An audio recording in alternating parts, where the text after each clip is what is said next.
Welcome to the Holistic Pathway Podcast, unscripted conversations on mind, body, spirit, and entrepreneurship.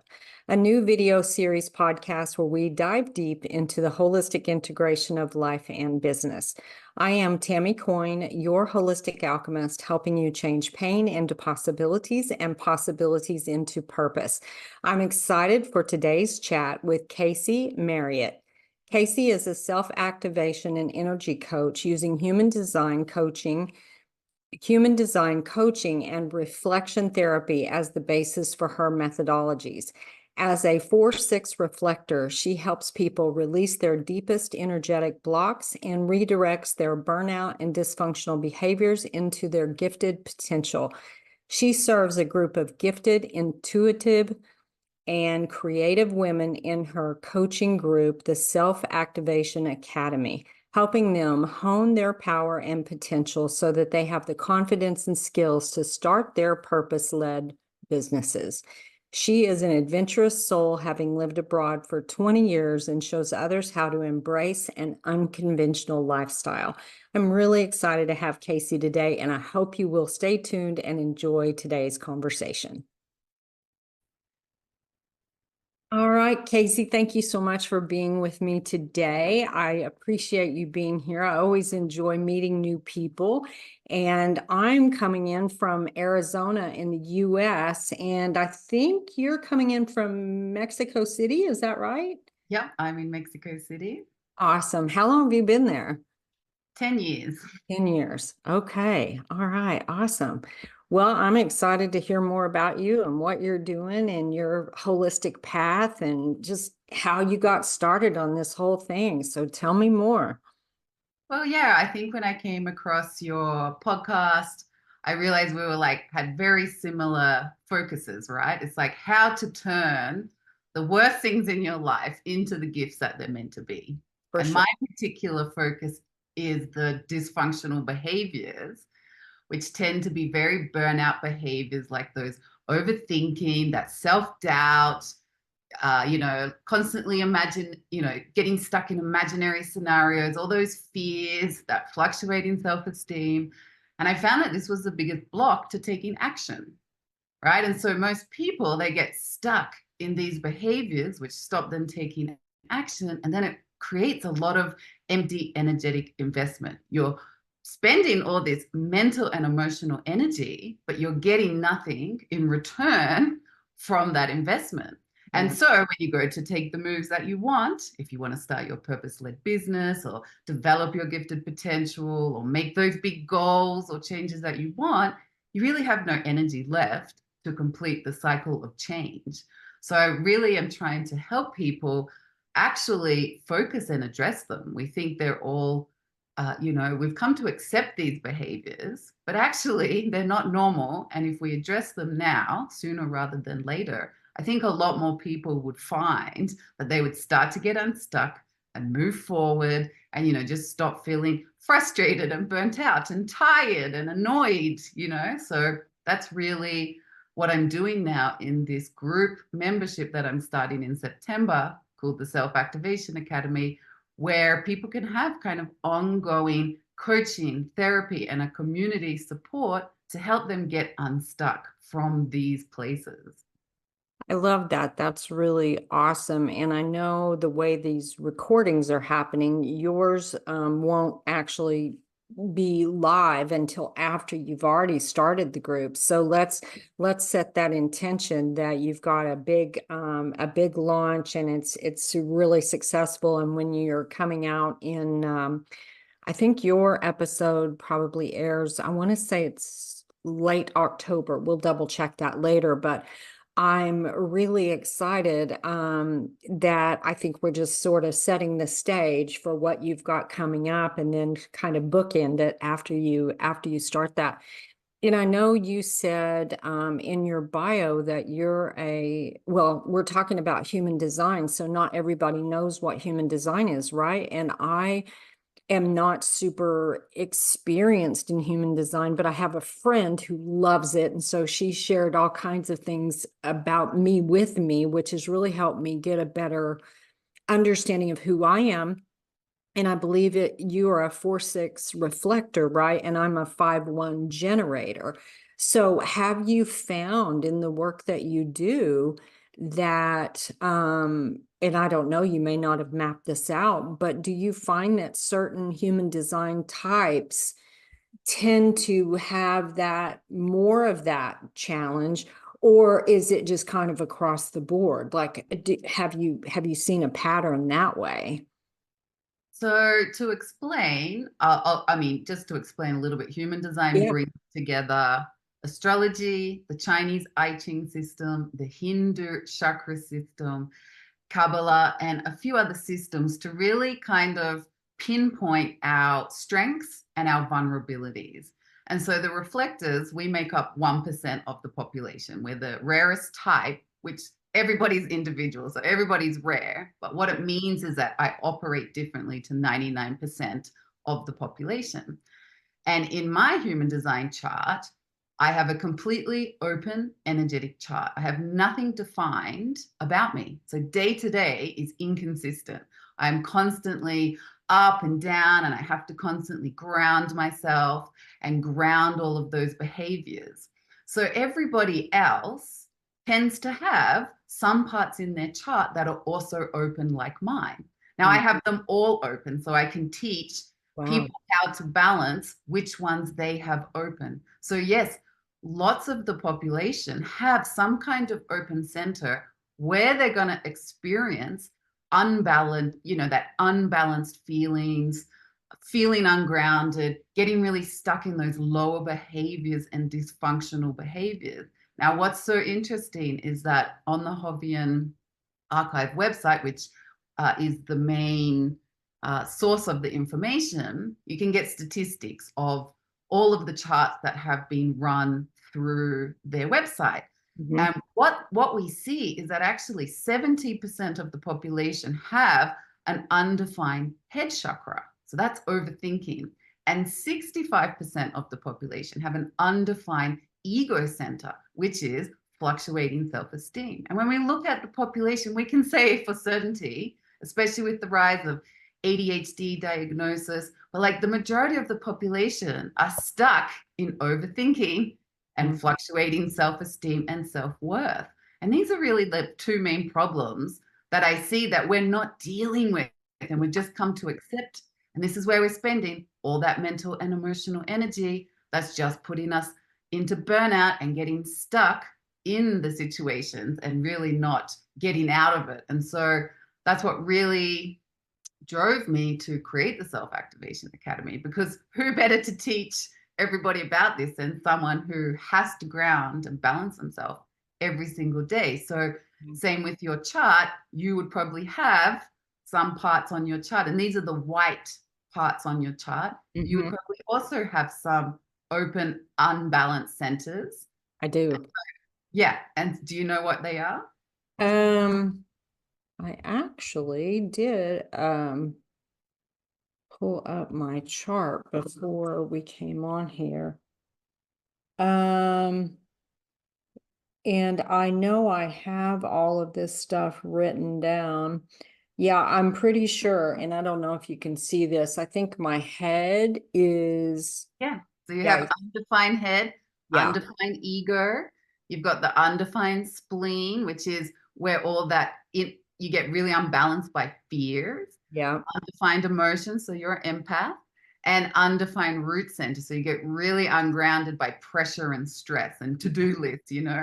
Yeah. So and what I find has been so fascinating, and again, I've sort of learned just from my friend who has done all kinds of work, and I think she would do really well going into that line of work, but she's not. But most recently, she shared a lot of things about my particular design, about how it shows up in business and different things that um, kind of where I'm on the right track and maybe other ways where maybe I'm not on the right track. And it's so helpful for anyone who hasn't done a human design reading or gotten a little more insight into who you are through human design, I think it is an amazing tool that is just super, super helpful.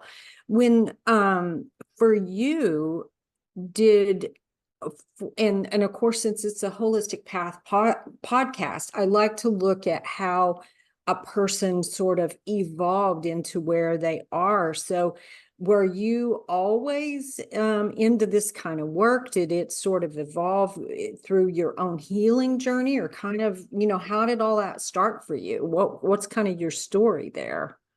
So yeah, definitely my integration with holistic is very recent, only in the last, several years. Because when we grew up, holistic theories and practices were quite frowned upon, or just what we weren't very open to it. Yeah. And so I wasn't really open to it when I was younger, but of course I was starting to have experiences, right? Because I'm a completely open energy. What I'm constantly doing is absorbing and feeding into other people's energy, much like you had that undefined emotional center. That's where we absorb from the other. So you absorb other people's emotions. I absorb everything, their thoughts, what they want to say, their emotions, their fears, because all my chart just absorbs the other. So Yeah. I knew I was having these experiences, and it got to a point where I'm like, okay, I need to talk to somebody. So I went to a psychic and intuitive reader, and then they gave me that validation. They're like, oh, you're psychic, aren't you? You're intuitive. And I was like, maybe. And Mhm. that just triggered everything. And then I was like, yeah, it introduced me to the world that there's so many people working and developing all these skills, all these gifts. And the more I developed my own and allowed myself to believe that, and just believe that the experiences I were having in my body was real, and that I could really read all of these things of the other, Mhm. then that's really what, triggered this path of developing all of those skills and that potential. And then eventually human design started getting introduced to me. And then I found out I was the reflector type with the completely open energy, and just everything sunk in. I was like, this is what I've been experiencing. I'm just constantly absorbing the world around me. And so it even helped me define things a little bit, because it's not quite being psychic or intuitive. It's a sampling of other people's personalities and auras. So even just that very slight definition helped me to understand my energetic boundaries a lot better. And so then I really started developing. And like you say, the human design tool is just so amazing for awareness and that differentiation. So that's why I love, even though now I'm not 100% a human design coach, now I'm moving in and renaming myself as a self-activation coach, because what I really do is my reflector skills. But I keep using the human design as the basis, because when I'm listening to other coaches and therapists and healers, they always keep making these blanket statements, or one for all processes, or it doesn't allow for the individual. When Mhm. you bring in that individuality to helping people start a business, which is what my ultimate goal is in my self-activation academy. When you do that through differentiation, it's like you say, your marketing path is different. The type of business you should set up is different. The type of environment you need is different. Some people are all like, oh, I wish I could work from home and live your lifestyle. But no, they should be in teams, because they actually are more activated in a group environment. So it's this dream that they're keeping in their head. And as soon as they go and chase it, they die and they have no motivation. And they're like, oh, but I thought I always wanted to start a business. So I wouldn't advise those people to go and work from home, right? So it can greatly help someone align to who they really are and really avoid some very big problems. So whether you believe it or not, it's such a good self-awareness tool that I always encourage people just to check it out, just in case it resonates with you. For sure. I love that so much. And, my particular path, there's a history of childhood trauma, abuse, and loss, pretty severe. And I've come through all of that. So I've done lots and lots of healing. I've got lots of modalities. It's all these kind of thing. And what my actually signature system is called Unboxing Your Authentic Self, because part of that is helping people connect to these things that they don't even know exist, right? Right. Because so many people are where I was or where you were on the journey and just thinking, I don't have any idea what's happening to me. And if I'm talking to someone in the mainstream world, they don't know what's happening to me. And my options are typically go to traditional counseling, get a diagnosis, and maybe get on medication so you don't feel that, you know? Yeah, right. And so a lot of times people feel like that's like the only option that they have. And so what I've loved about the work that I do is giving someone a safe space to actually go, I've got these really weird things going on, and you're going to think I'm crazy, is how people usually approach me. You're going to think I'm crazy when I tell you this. And I'm like, no, no, but there's these amazing things to help you learn yourself even more. And what I loved about what you said in particular is I didn't know about human design until probably, I would say, maybe the last, I don't know, 2 years, perhaps. I mean, I may have had a little inkling of it before then, but I didn't really know about it. And the first time I attempted to, well, to explain a little bit, as a generator, I'm one of those people who really does better with people giving me input, like people Yeah, asking me questions, people doing this. I didn't know that about myself. And so the first time I ever tried to work from home, I had a complete meltdown. right. One, I had a whole lot of healing that I needed to do. Two, I had no idea about the human design thing. And it's taken me all of this time to recognize how important that interaction with other people is for my well-being and for my idea generation. Mhm. So that was part of, I think, a little bit in part an inspiration for the podcast, because this gives me a chance to interact with someone. During the course of our conversation, something will spark, I'll get another idea, and then I'm off to the races. Where if I'm just sitting here by myself all day, I may never get, I may never get going. And so I think that is such a great awareness, because there have been so many times I thought, oh, well, maybe this is just not for me, working from home. Maybe this is not going to work out. And what I've had to do, though, is learn how to be more of who I am and create environments where I can still thrive in. So I'm involved in online communities, and I'm working on starting a membership myself, and I'm interested in being connected to other people who are doing other things, and the podcast and all these different things help me to also sort of bring in ideas and generate ideas. But I never would have known that without knowing a little bit more about myself with human design. So I love that. And I love everything that you're doing. And that activation word, so great, because again, I know these recordings of the podcast only show up, so often, but just recently I've had multiple conversations with people about that word activation, because I'm also an activator for people. And for those who are listening in on the conversation, they may not know what that means, but on the spiritual path, there are those of us who are activators, who are catalysts, who just by being in our energy, or just by being connected to our voice, or something that we know how to do, it opens something up in you, and it activates something in you that you may not have even known was there. And so that's what's really cool about finding someone who is an activator that can help you, because we don't, it's an energetic thing that we do. It's the work. Would you say that's true, Casey, when you're working with someone? It's not even sometimes so much what you're saying to them.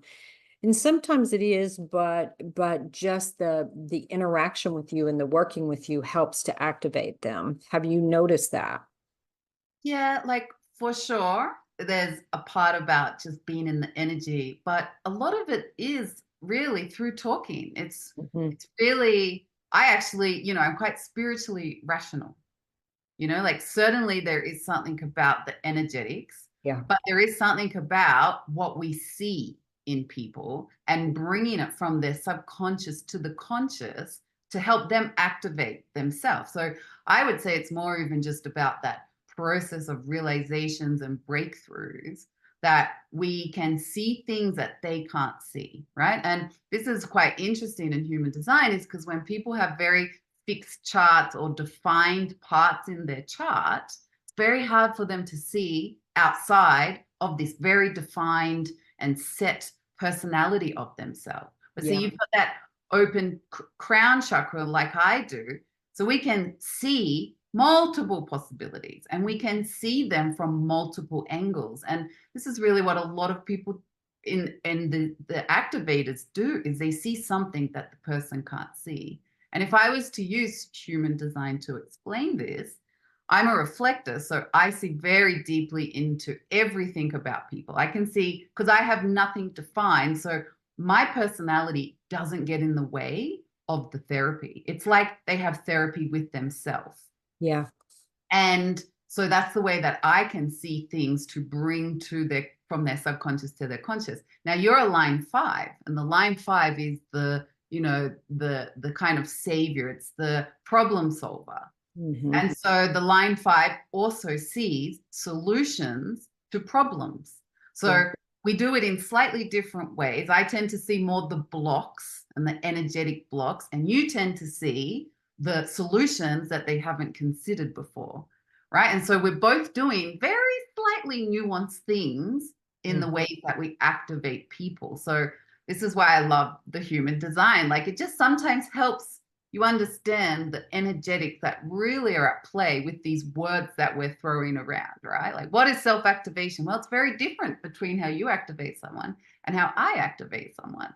And then that helps us know when to come to me and when to come to you for different things. Absolutely. I know we've talked about this on this show before, is that I also think there is a certain frequency in your voices that our people need. And that's why I've said before, in the spiritual community, part of what I'm so passionate about is collaboration over a competition. I don't even like competition in the work that we do, because if I have a client, I want what's best for that client. What do they need? And it may not be me. It may be someone else, or there may be someone else I've connected to that I think would be an absolute amazing fit for them. And again, with the podcast, part of what I've loved about this is really getting connected to people all over the world, that I can get a real good feel for who they are, what they do, and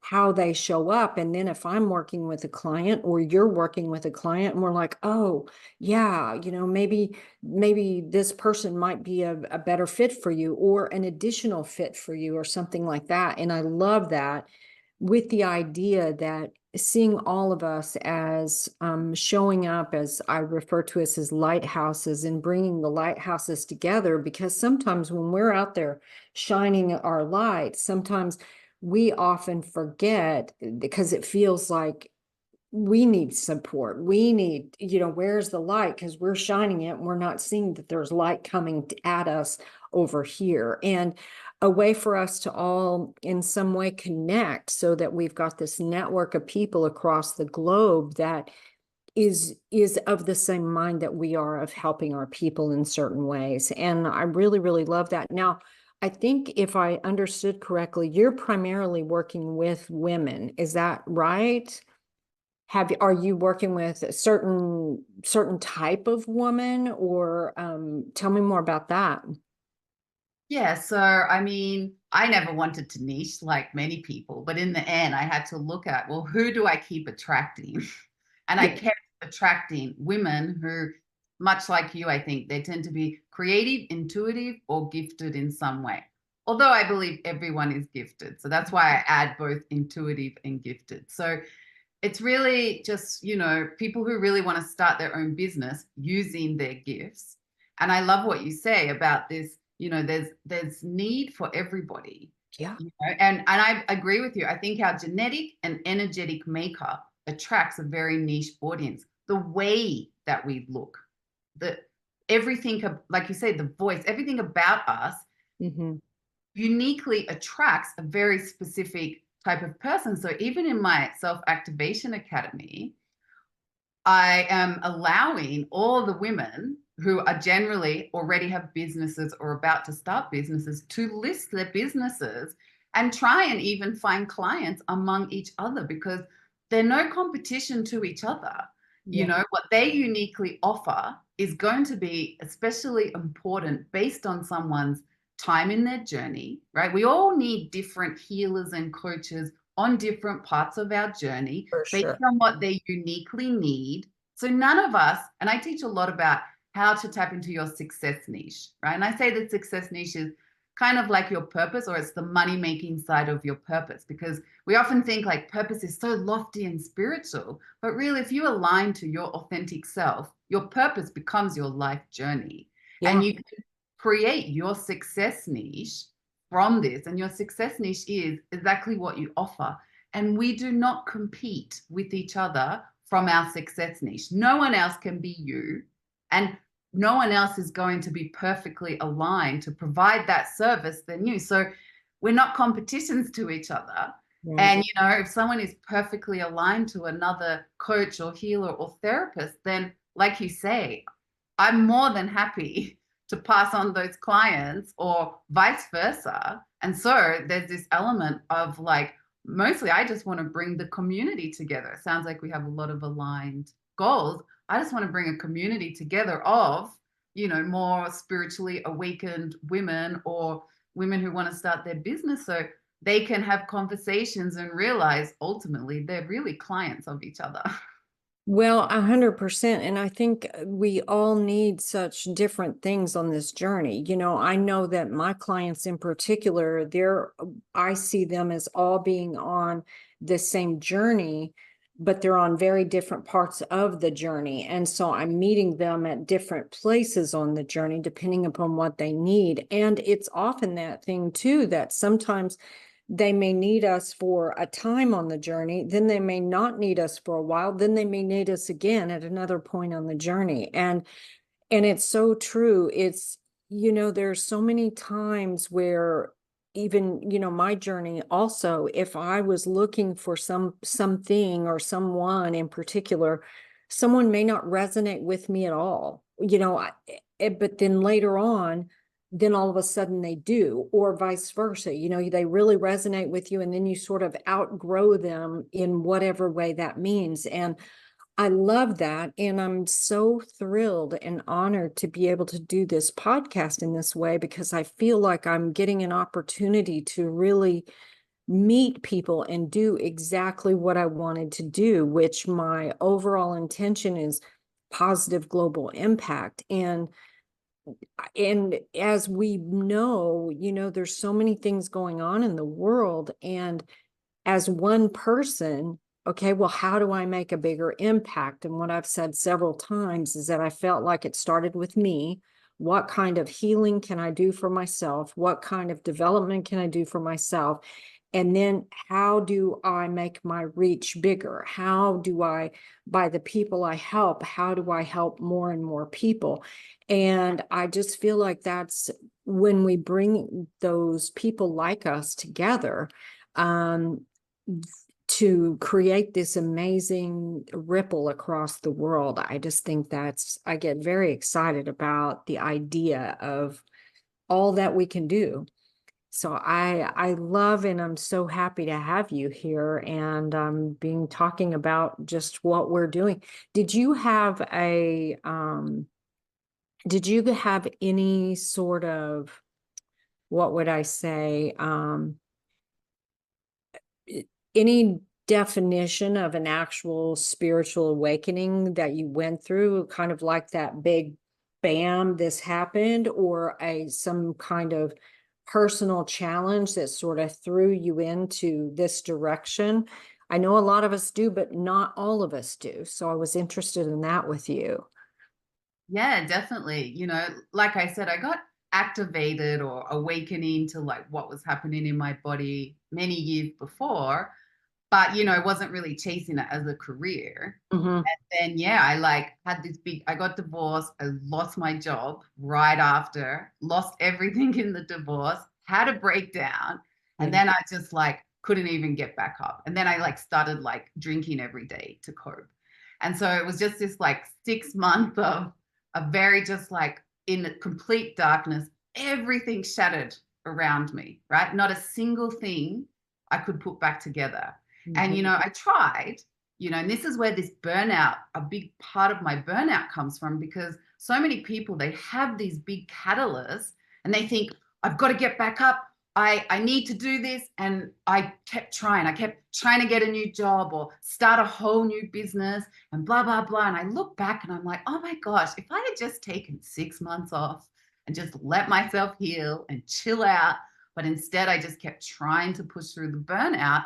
And then ultimately, it just makes you more burnt out. And this is a big part of what I teach now. Yeah. And so, in that space, I remember that's when I kind of discovered meditating, because with that open crown chakra, it's very hard to meditate. We are not designed for meditation. And my mind goes in 100 different places. Yeah. And, you know, I have ADHD, and which I manage, you know, balance every day.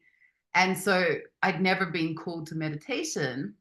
But you know, here I was in such a dark space. I was like, I have no other choice. So I laid out 3 options, all related to my old business, because I've run a content and digital marketing business for 15 years. And I was like, in my mind, I was like, okay, tell me what I should do. Should I do a digital marketing course for entrepreneurs? Should I rediscover my writing skills? Or should I do this? And I laid out these 3 options, like, okay, universe, which one? And then in this meditation, it was like, you're going to do none of these, and you're going to completely do your website and become a spiritual healer. And I came out of that and I was like, it's time. It's time to step into this thing that I've been ignoring for so long. And a big part of that is fear. It's like, Mm-hmm. it's like, I don't want to like steal the term, but it's like coming out of the closet as Yeah. a spiritual healer. It's like actually like you're like, oh my gosh, my family, all my friends, like you say, they're gonna think I'm crazy.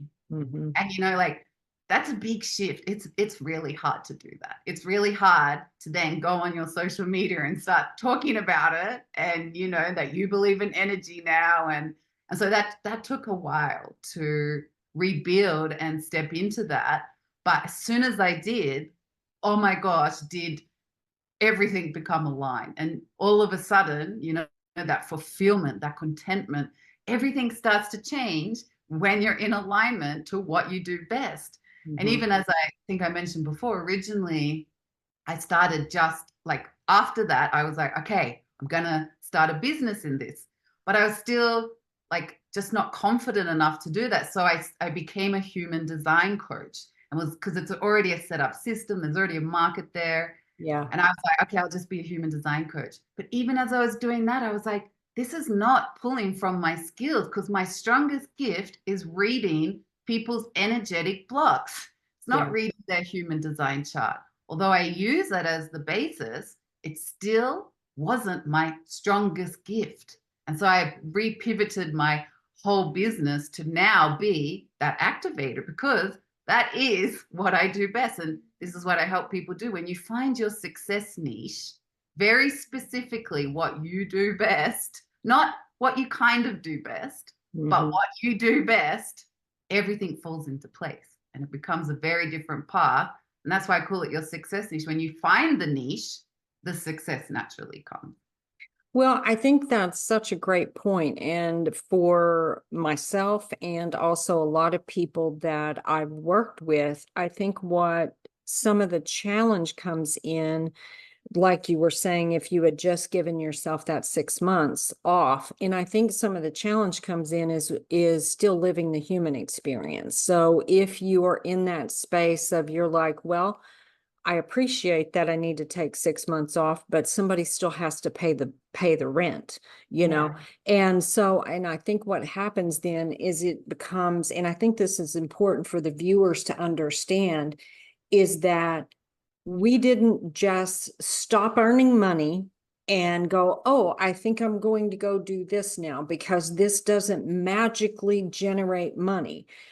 There is such a process involved, and I've gone back and forth into jobs, back and forth into jobs, because I knew that while I was doing this over here, I could still get paid doing this over here. And I was a federal analyst. And I've said before, when my awakening happened, one day I was a federal supervisor, and the next day I was sitting in the floor reading toes at a spirit fair. And I'm like, how, why am I looking at people's feet like this? It's not something that ever occurred to me. And it's quite a transition that we go through. And there's all of these different learning pieces, I think, that some of us can, and yet some of us do it much easier than others. Part of the ego thing, like for my case, was that, I had spent all these years in the government. I have all this education in these different things, and that became a very strong part of the identity that I had become all of these years. And so it was learning to unbox myself, as I call it, all of these different parts of myself that weren't part of this journey. And then there was the piece where I felt like I had to be this or this. And then I realized I was actually all of these parts. So it's quite a challenge, I find, to go through this. And it may very well be dependent upon your human design chart and some of those pieces as well. And not having someone that can help you navigate what's going on, because I have always tended to be someone who sort of white knuckled my way through things and did everything by myself. And learning the value of having a coach or a teacher or a mentor, a counselor, whatever it is, someone who can actually offer insight into what you are specifically going through. And something else that you had said, that's very similar to the way that I work. My people, while they may be on similar journeys, they're very individual people who have very different needs, very different skill sets, very different things. And so sometimes the general thing is not going to be the help that they need. They actually need something that's very customized and personalized to who they are. Yeah. And yeah, first of all, yeah, I want to address what you said about, like, it's so important that we do talk about how long it takes. Because, yeah, I had savings, and what was triggering was that I had a lack mentality. I Yeah. probably could have taken 6 months off, but I didn't. Mhm. But I did have savings.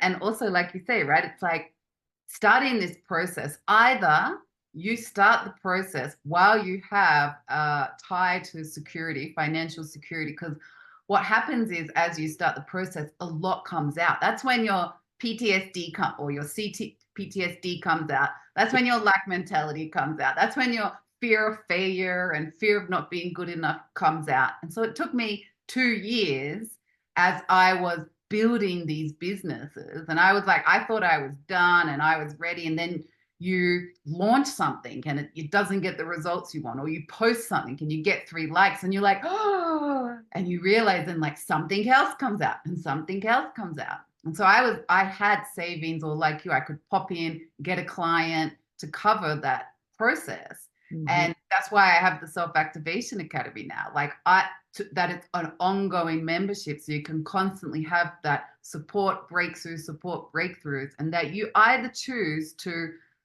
do it while you still have a job, right, and start the process before you go all in, or you have some kind of financial security and then you go all in, and, like you say, go get a coach or go get someone to help you through that process, because so much comes up as you're going through the experience. And so that's a really important part. So I heal on the journey.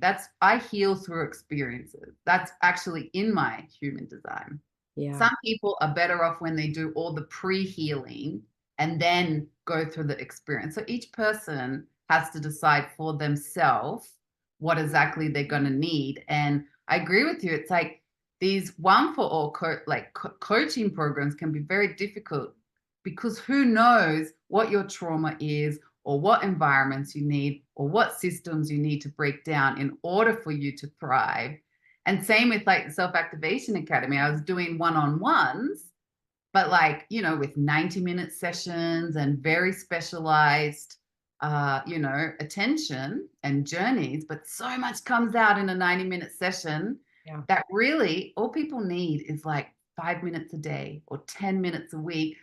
All you need is one breakthrough, and it will take you all week or all month to work it out and work through it. So I'm like, I want to try and create more bite-sized ways that I can constantly be working with people, rather than these like big chunks of information and breakthroughs. So, you know, and like you say, having that ongoing support to keep you kind of like, you know, moving through the action. 100%. And I think that's so hugely important. And something else that you said that I think is important too is about the lack mentality. One of the things, first of all, I didn't know what that meant. The first time someone said that to me, it totally pissed me off, because in the context that they said it, it was incorrect. It was correct, but it was incorrect. And part of the thing that I think is important for people to know is there are a lot of people who have plenty of money, but they don't believe that they have any money. And I've often said I was the one that, when I say I don't have any money, that means there's no more change in the couch cushion, because there's no more couch. Like, it's like I've exhausted all the things.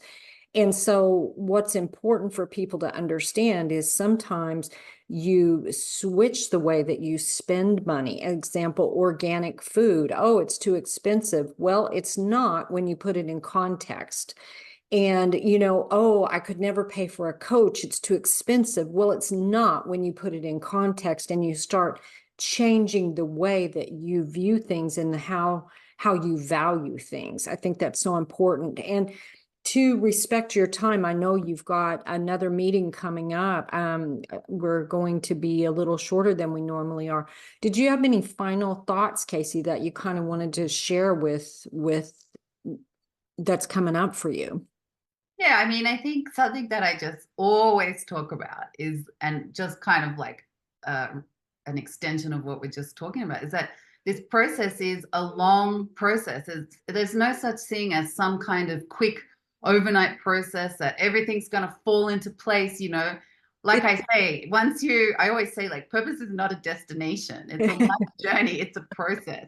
And so this often becomes an avoidance technique for many people. They're like, well, I don't know what my purpose is, so I'm not going to take any steps towards it. Or I don't have that security yet. Or I'll just wait till this, or I'll just do another course, or this or that, right? And it just becomes another mental block. And all I can say is, I always tell people, don't wait another decade. Don't wait another year. You just have to take one step, 2 steps, 5 steps. If you're not clear on what your purpose is, start taking those steps. And in a year, you're going to look back and be like, oh, I took a big leap, right? And then you're going to still have to take 3 more years of steps, right? So, you know, I always just encourage people to don't let this become avoidance technique. And that, trust me, get started now, so that at least in 5 years or 10 years, you'll be exactly where you want to be, not in 20 years or 30 years, or maybe just never, ever doing it. So just take a step. I love it. Thank you so much. And I appreciate you being here. And for those watching, thank you so much for watching another episode of the Holistic Pathway podcast, where we do these unscripted conversations often, and they're uploaded once a week on Saturdays. Thank you so much for watching, and we'll see you next time. Bye-bye.